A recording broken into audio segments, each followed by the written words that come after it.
आषाढी एकादशी निमित्त वलवाडी सिंचाई कॉलनीतील विठ्ठल रुक्माई मंदिरात महाआरती महाप्रसाद वाटप। याबाबत अधिक वृत्त असे की धुळे शहरातील प्रभाग क्रमांक 1 मधील वलवाडी सिंचाई कॉलनीतील विठ्ठल रुक्माई मंदिरात दिनांक 17 जुलै 2024 रोजी आषाढी एकादशी निमित्त विविध धार्मिक कार्यक्रमांचे आयोजन करण्यात आले होते। सकाळपासूनच काकड आरती, पूजा, महाआरती तदनंतर महाप्रसाद वाटप करण्यात आला। तर यावेळेस सदर या कार्यक्रमाचे आयोजन येथील सिंचाई कॉलनीतील विठ्ठल रुक्माई मंदिराचे विश्वस्त तथा भाजपाचे महानगर उपाध्यक्ष ॲडव्होकेट किशोर जाधव यांनी या कार्यक्रमाचे आयोजन केले होते। तर यावेळेस सकाळी काकड आरती इंजिनियर धवल रामोडे व सौ मनाली रामोडे यांच्या हस्ते महाआरती करण्यात आली। तर दुपारी 12 वाजता मधुकर बैसाने व बायजाबाई बैसाने सपत्नीक तसेच मनोज बैसाने सपत्नीक या ठिकाणी महाआरती करण्यात आली। तर येणाऱ्या भाविकांसाठी या ठिकाणी प्रभाग क्रमांक 1 चे नगरसेविका सौ विमलताई गोपीचंद पाटील यांचे सुपुत्र आशुतोष पाटील यांच्या सपत्नीक या ठिकाणी महाप्रसाद वाटप करण्यात आला। तर यावेळेस मोठ्या संख्येने भाविक भक्तांनी श्री विठुरायाचे दर्शन घेऊन महाआरतीचा व महाप्रसादाचा देखील लाभ घेतला। तर अतिशय भक्तिमय वातावरणात या ठिकाणी विविध धार्मिक कार्यक्रमांचे आयोजन दरवर्षी सालाबादाप्रमाणे मंदिराचे मुख्य विश्वस्त ॲडव्होकेट किशोर जाधव हे करीत असतात।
रामकृष्ण हरी, जय श्री कृष्ण, बोला पांडुरंग भगवान की जय।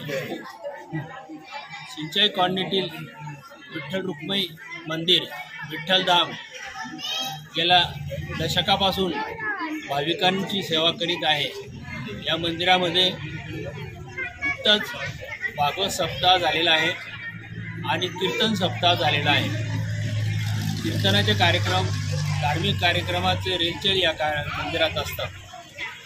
विशेष म्हणजे देवपुरापासून नकाणे रोडपर्यंत हे विठ्ठल मंदिर भाविकांच्या दर्शनासाठी 24 तास उघडं असतं आणि भाविकांची मोठी गर्दी असते।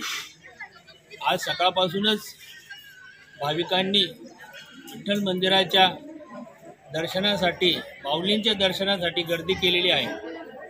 विशेष म्हणजे अगदी जवळून विठ्ठलाचं दर्शन घेता येतं आणि बराच वेळ देवाच्या सान्निध्यामध्ये राहता येतं। हा एक मनोभाव या ठिकाणी आहे।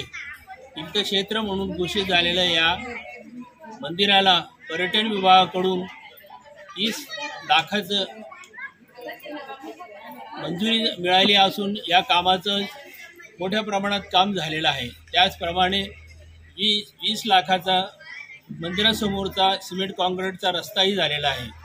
असे विविध कार्यक्रमासोबत सामाजिक, धार्मिक आणि शैक्षणिक उपक्रमही विठ्ठल मंदिरात होत असतात।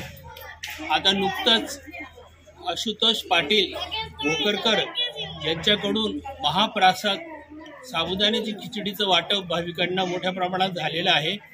आम्ही गोपीचंद दादा परिवारांचे मनापासून आभार आहोत। त्यांचं नेहमी मंदिरासाठी फार मोठ्या प्रमाणात सहपरिवार योगदान असतं।